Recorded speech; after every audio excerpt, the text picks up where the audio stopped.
and loves it. It's so funny, too, that you keep saying Meghan Markle. You know I'm Sussex now. I don't think I'll probably ever talk to Meghan again. I think Meghan is on her last leg. Her popularity is in the gutter. Of course, in my opinion, of course, from what I see. Could two missing words, His Royal Highness, bring down a marriage, shatter a dynasty, and rewrite Britain's royal future? And I think it's pretty much, I think it's going to happen. I think what's going to happen because the threat of William taking the titles away.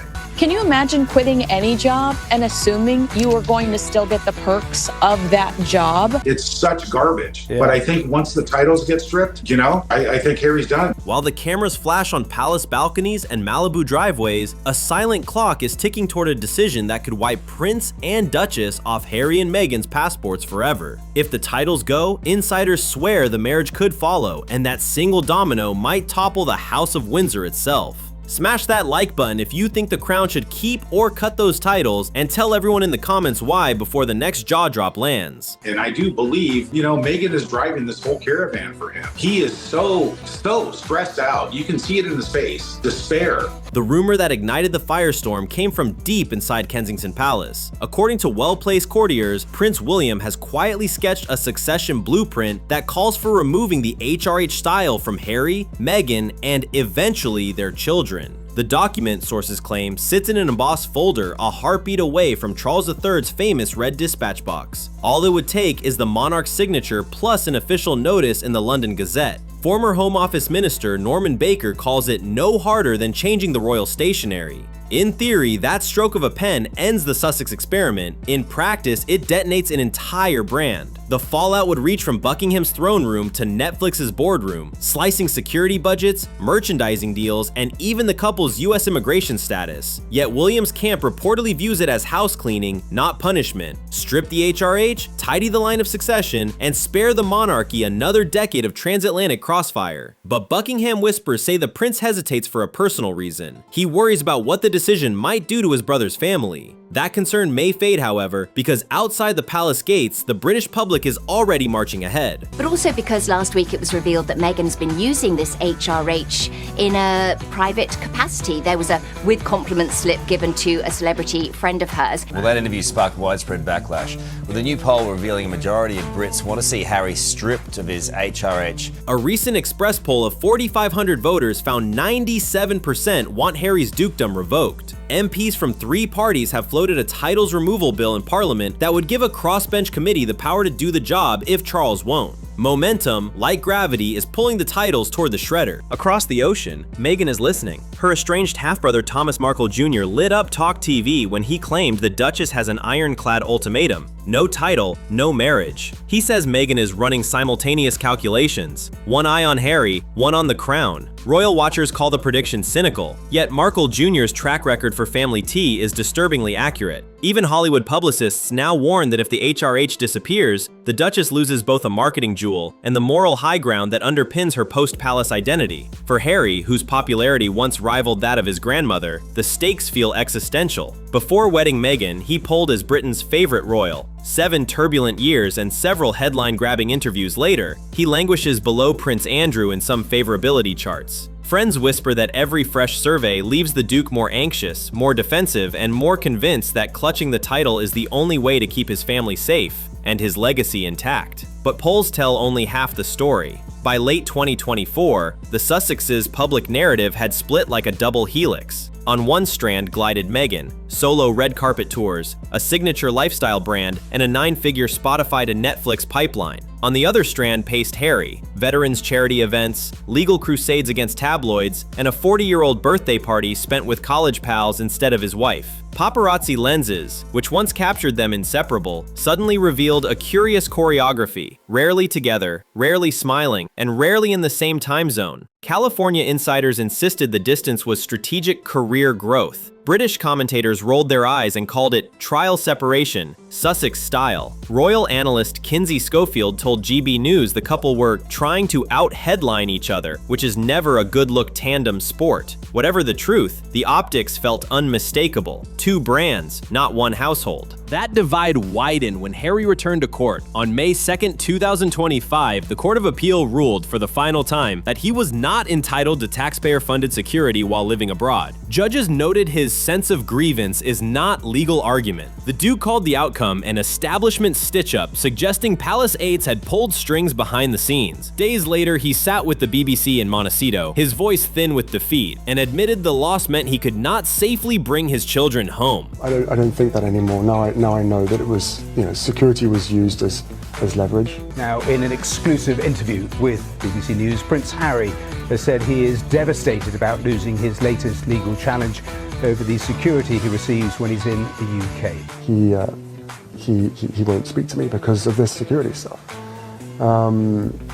But it would be nice to reconcile. The king won't speak to me because of this security stuff, but it would be nice to reconcile, he confessed. The clip went viral and lightning struck twice. Piers Morgan, never shy, detonated on X. Strip them. Today, they trade on titles while torching the monarchy. Within hours, the hashtag #deroyalthem rocketed past 1 million mentions. For Harry, the digital mob felt like deja vu. For Meghan, it signaled that title fatigue had reached a global tipping point. Then came Jamgate. In August 2024, Jamie Kern-Lima, cosmetics billionaire and longtime Markle ally, posted a photo of a luxury gift basket from Meghan. Nestled among the jars of strawberry preserve lay a cream card embossed with compliments of HRH the Duchess of Sussex. The image spread faster than the jam's nutrition facts. Royal Twitter exploded. Commentators cried brazen breach. Palace officials, blindsided, murmured cause for concern. Under the 2020 Sandringham Agreement, Harry and Meghan had promised not to use the HRH style for commercial or public gain. Supporters argued the note was private, never meant for the spotlight. Critics countered that a billionaire posting to 7 million followers was hardly private. Whether oversight or power flex, the gaffe came at the worst possible time, just as Parliament weighed new teeth for the titles removal bill. Any hope of cooling the temperature evaporated the moment Netflix queued up With Love Meghan. The glossy cooking and lifestyle series premiered in March 2025, dropping viewers into the Duchess's impeccably lit kitchen. Early in episode 1, Mindy Kaling innocently said Meghan Markle's scone recipe is legendary. The Duchess smiled and corrected her on camera. "It's so funny you keep saying Meghan Markle, I'm Sussex now." She spoke softly, but in Windsor the comment rang like a cracked bell. Royal aides, still reeling from Jamgate, interpreted it as a public re-embrace of the very styling the couple promised to shelve. Sources say William saw the clip while prepping for a Commonwealth summit and turned crimson.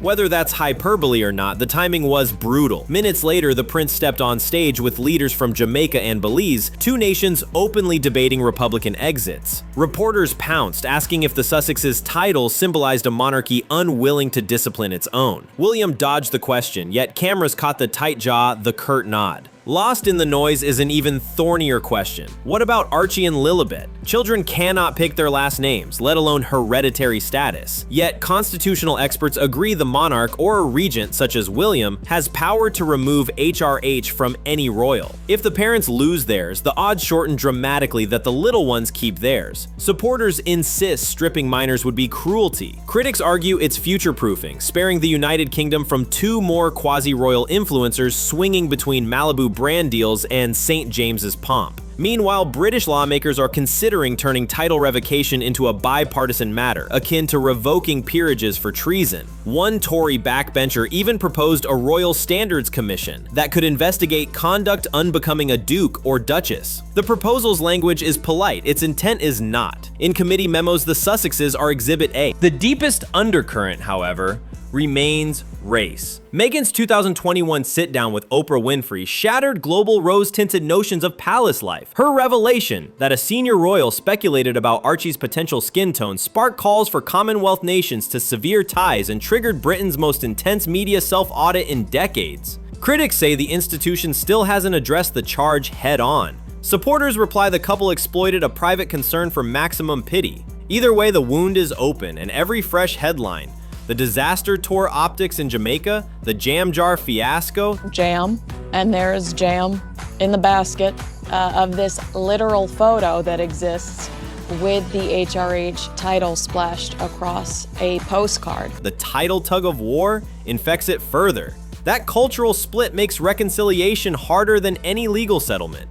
Even if William shelves the blueprint, public opinion might never grant Harry and Meghan the grace period once reserved for prodigal royals. Behind palace walls, King Charles III navigates his own trials.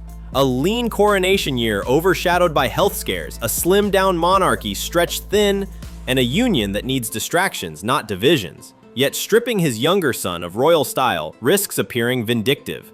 Friends claim Charles hopes the issue will solve itself after the next general election, when Parliament's anti-title faction could act, giving the monarch plausible deniability. That calculus frightens the Sussex camp, because an act of Parliament is harder to reverse than a royal decree. If lawmakers swing the axe, neither Charles nor William could glue the HRH back on without a second vote. Meghan's inner circle, per Variety, is already exploring brand pivots that downplay aristocratic flavor. A children's publishing line, a West Coast philanthropy summit, even whispers of a California Senate run decades down the road. But none of those plans shine as bright as a princess prefix, and they all cost money. Money easier to raise when donors feel a whiff of crown. Harry, meanwhile, faces a grim arithmetic. He left the army in 2015, he left royal service in 2020, he can't rely on inheritance because 85% of the Duchy of Cornwall's profits now fund William's branch, Netflix and Penguin Random House checks fill the gap today, yet executives grow skittish about brand fatigue. The prince's memoir Spare sold spectacularly, but follow-up projects lag behind forecast. Insiders at Spotify grumbled that the couple delivered less than promised, and the streamer walked away. Hollywood may love a scandal, but it loves freshness more.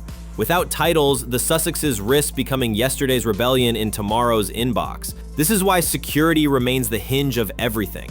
Harry insists he cannot visit Britain without armed protection. The Home Office insists a private citizen cannot purchase elite Met police teams. The prince offered to reimburse costs. Ministers replied that policing is not for hire. After 5 years of litigation, 3 courts, and millions in legal fees, the question is effectively closed.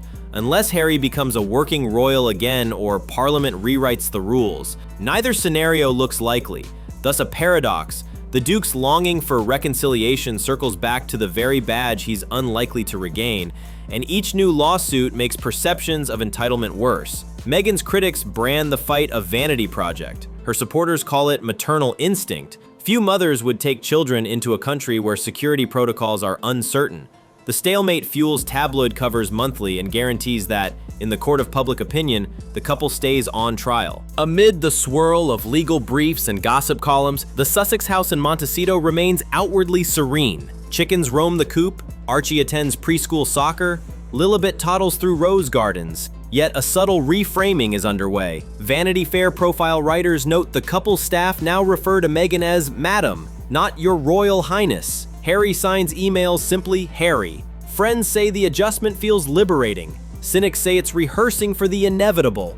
Either way, the children are said to call their grandmother in LA Grandma Doria, not Abuela, or any title-heavy nickname. It may be nothing, or it may be a family practicing a post-royal tongue. Even across the courtyard, the Netflix cameras cannot film the private late-night talks. One confidant claims Meghan asked Harry a brutal question as polls surged against them. If we had met after you lost the title, would we have been allowed to date? It's rhetorical. She means the title is protection. Another insider flips the concern. Harry fears that without HRH, Meghan might leave, not to spite him, but because the media would tear into an untitled ginger ex-prince with no built-in platform to defend his wife. The worry keeps him awake, scrolling headlines, calculating odds. Friends say he once joked, "I'll change nappies till university if it keeps that ring on."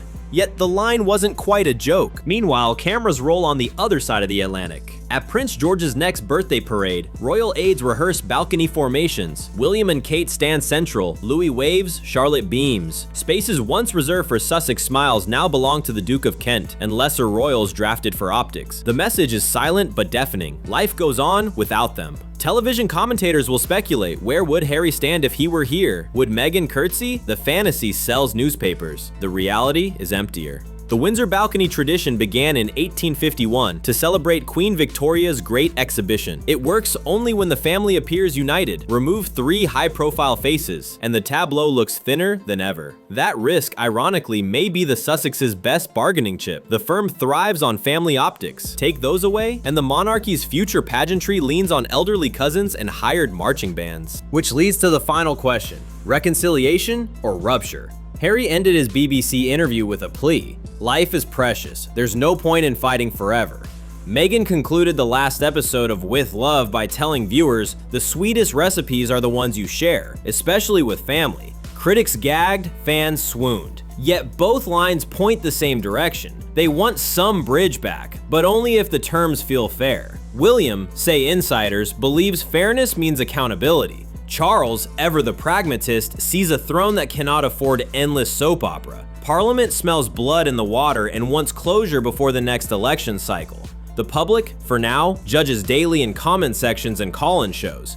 Seasons change, polls update, palace courtyards echo. So here we stand, eyes on two words that once decorated envelopes and palace walls, but now threaten to collapse a marriage and shake a monarchy. Will the crown swing the axe? Will the Duchess walk? Will the Duke finally choose one homeland over the other? History laughs at predictions, but you can shape the conversation. Drop your verdict below, subscribe for the next seismic chapter, and make sure notifications are on, because when those titles vanish or survive, you'll want to be the first to say, "I saw it coming."